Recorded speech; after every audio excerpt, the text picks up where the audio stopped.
ছোট থেকেই আমার বোনটার স্বপ্ন ছিল যে তার পরিবার ও দেশের জন্য ভবিষ্যতে সে কিছু করবে। তাই কর্তৃপক্ষের কাছে বিশেষ অনুরোধ, এই এই দুর্ঘটনা যেন ভবিষ্যতে তার স্বপ্নের পূরণে যেন কোনো বাধা হয়ে না দাঁড়ায়।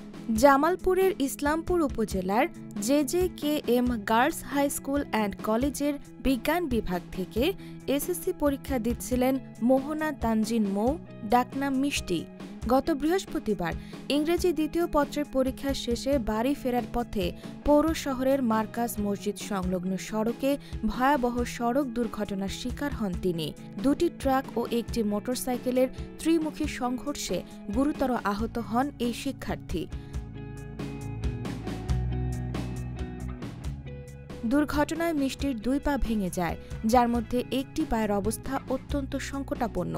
প্রথমে ইসলামপুর উপজেলা স্বাস্থ্য কমপ্লেক্স, পরে ময়মনসিংহ মেডিকেল কলেজ হাসপাতাল হয়ে অবশেষে তাকে ভর্তি করা হয় ঢাকার জাতীয় পঙ্গু হাসপাতালে। বর্তমানে সেখানেই চিকিৎসাধীন রয়েছেন মিষ্টি। তার শারীরিক অবস্থা এখনও আশঙ্কাজনক, তবুও হাল ছাড়েননি মিষ্টি।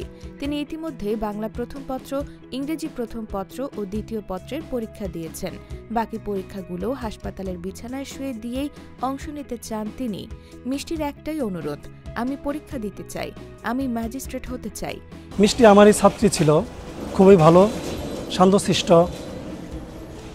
পড়াশোনায় খুব ভালো ছিল। ওর এসএসসি পরীক্ষা চলছে, দুটা পরীক্ষা শেষ হয়ে গেছে। তো আশা করি পরবর্তী পরীক্ষাগুলো যেন সে ভালোভাবে দিতে পারে, ওর স্বপ্ন পূরণের জন্য কোনো বাধা সৃষ্টি না হয়। কর্তৃপক্ষের কাছে এটাই আশা করি। এই দৃঢ় মনোবল ও শিক্ষার প্রতি অঙ্গীকার শুধু তার পরিবার নয়, ছুঁয়ে গেছে পুরো সমাজের হৃদয়। মিষ্টির স্বপ্ন একদিন দেশের একজন আদর্শ ম্যাজিস্ট্রেট হওয়া। তার এই সাহস ও সংকল্পের কাছে যেন সব প্রতিকূলতা হার মানে। মিষ্টির পরিবার, শিক্ষক ও সহপাঠীরা সকলের কাছে দোয়া চেয়েছেন তার দ্রুত সুস্থতার জন্য।